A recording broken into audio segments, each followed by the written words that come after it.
Friends, ഞാൻ baby Joseph.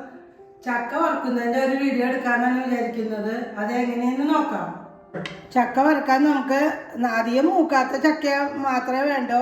പഴുക്കണേക്കാട്ടും മുമ്പ് വേണം. ഒരു പുളി വെച്ചിട്ടില്ല എന്ന് പറയും പണ്ട് കാലത്തെ ആൾക്കാർ. അതേപോലത്തെ ചക്കയാണ് എടുക്കേണ്ടത്. മഞ്ഞ കളറ് ലൈറ്റായിട്ടുണ്ട്, അതൊന്നും കുഴപ്പമില്ല. ഇതേപോലെയാണ് നമ്മൾ അരിഞ്ഞ് കിട്ടേണ്ടത്. ഇത് ഞാൻ കുറച്ച് അരിഞ്ഞ് വെച്ചിട്ടുണ്ട്. ഇനി നമ്മൾ കുറച്ച് അരിയാൻ വേണ്ടിയിട്ട് ഇവിടെ വെച്ചിട്ടുണ്ട്, കാണിക്കാൻ വേണ്ടിയിട്ട്. അതിപ്പോൾ നാലിനും കാണിക്കാം.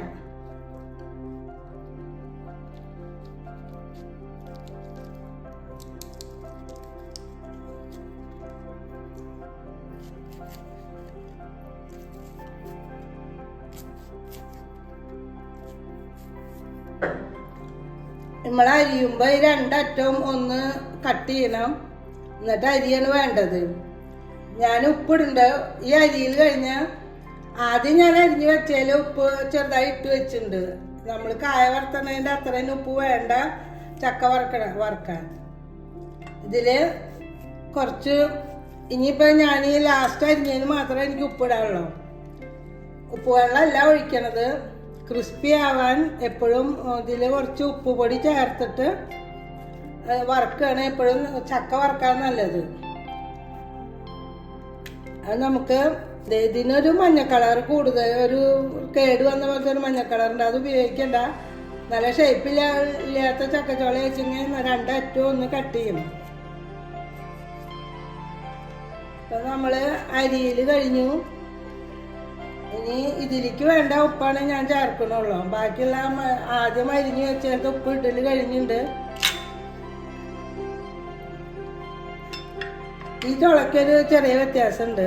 അത് നമ്മൾ കട്ട് ചെയ്ത് കളയാൻ നല്ലത്. അതിനൊരു ചെറിയ കനപ്പുണ്ടാവും. അങ്ങനത്തെ ചുള ഇടയ്ക്ക് കിട്ടും നമുക്ക്. ഇതിലേക്ക് വേണ്ട ഉപ്പ നമുക്ക് ചേർക്കണ്ടോ. ഇത്ര ഉപ്പേ ചേർക്കണ്ടോ. എന്താ വെച്ചാൽ ഉപ്പ് കുറവ് എപ്പോഴും വേണ്ടത്. ആ കുറച്ച് ഉപ്പ് ഇട്ടിട്ട് ഞാൻ ഇളക്കി വെച്ചു. എന്നിട്ട് ആദ്യം അരിഞ്ഞു വെച്ച ചക്കോട് കൂടി ചേർത്ത് വെച്ചു.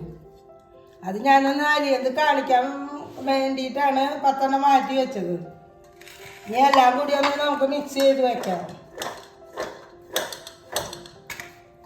ഇനി ഉപ്പ് വെള്ളം ഒന്നും തെളിക്കണ്ട. ഇനി നമുക്ക് സ്റ്റവ് കത്തിക്കാം. ഇനി നമുക്ക് എണ്ണ ഒഴിക്കാം. ഞാൻ സൺഫ്ലവർ ഓയിലാണ് ഉപയോഗിച്ചുള്ളത്. ഇത്ര എണ്ണ ഒഴിച്ചാൽ മതി. ഇനി ഇതൊന്ന് നന്നായി ചൂടാവട്ടെ. എന്നിട്ട് നമുക്ക് ചക്ക ഇടാം. ചക്ക വറുക്കേണ്ട ഭാഗമായി. എണ്ണ നന്നായി ചൂടായി. ഞാൻ കുറച്ച് ഇടട്ടെ.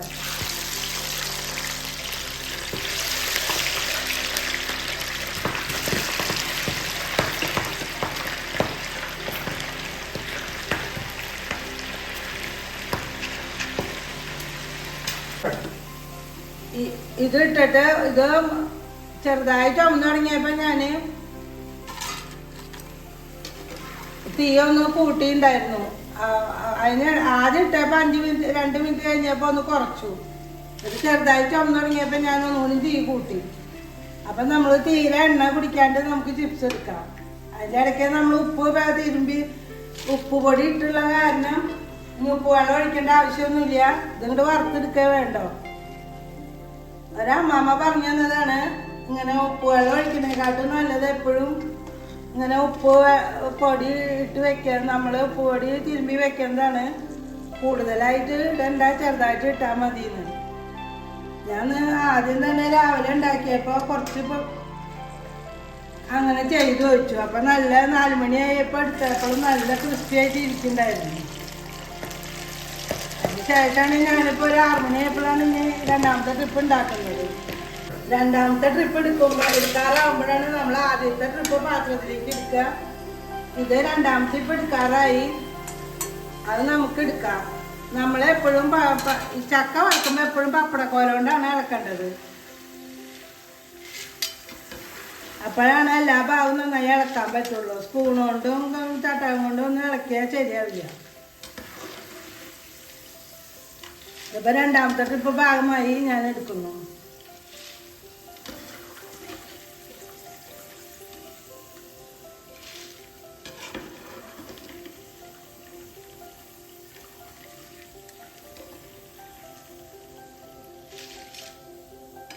ഈ അരിപ്പക്കായിൽ നിന്ന് നമ്മൾ ഇനി അടുത്ത ട്രിപ്പ് എടുക്കാറാവുന്നത് വരെ അരിപ്പക്കായിൽ തന്നെ എണ്ണ വരാൻ വെക്കണം.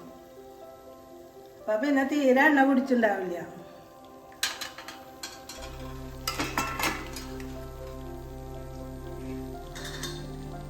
ഇനി നമുക്ക് മൂന്നാമത്തെ ട്രിപ്പ് ഇടാം. ചക്ക വറുത്ത് കഴിഞ്ഞു, നല്ല ക്രിസ്പി ആയിട്ട് ഇങ്ങനെ പൊട്ടിക്കുമ്പോൾ നല്ല ഒറ്റക്കടി നിന്ന് പൊട്ടുന്നുണ്ട്. എല്ലാവരും ഉണ്ടാക്കി നോക്കണം, ടേസ്റ്റ് ആയിട്ടുണ്ട്. ഇത് തണുക്കില്ല, ഉറപ്പാണ്. എന്താ വെച്ചാൽ ഞാൻ രാവിലെ തന്നെ വറുത്ത് കഴിഞ്ഞായിരുന്നു. അപ്പോൾ എല്ലാവരും ഇതേപോലെ ചെയ്ത് നോക്കണം, ഷെയർ ചെയ്യണം, സബ്സ്ക്രൈബ് ചെയ്യണം. Thank you.